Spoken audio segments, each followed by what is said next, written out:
भाई जी स्वतंत्रता के भाई जी कहै छै चल लेकिन हमरा कुछ मोने नहीं है कहै छै कि कते तो परेशान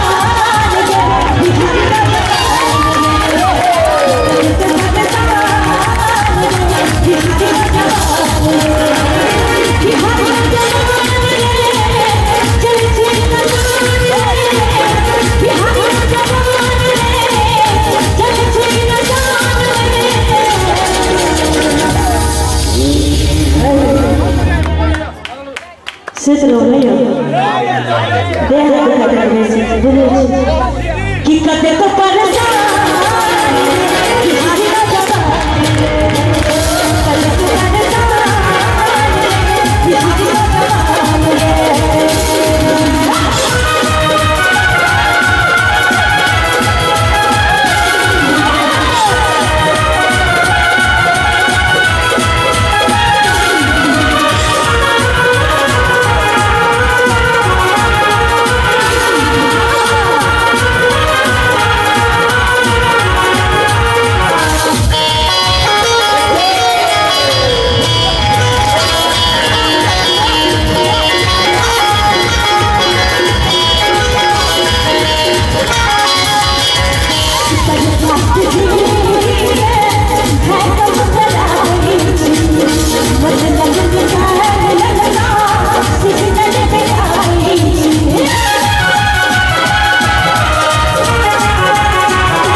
बच्चा चल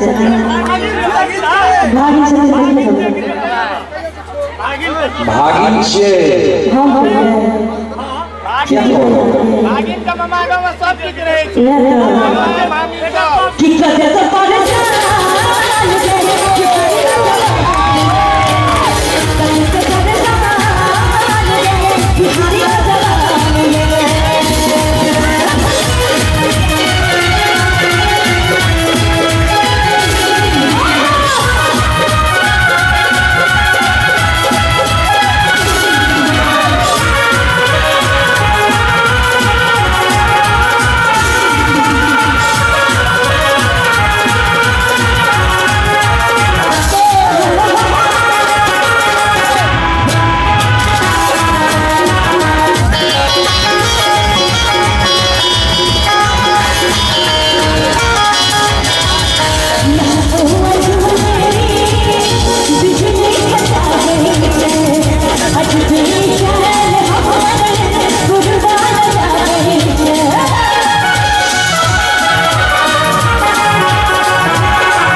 ठीक है हम मुड़ में करा के जाए आपको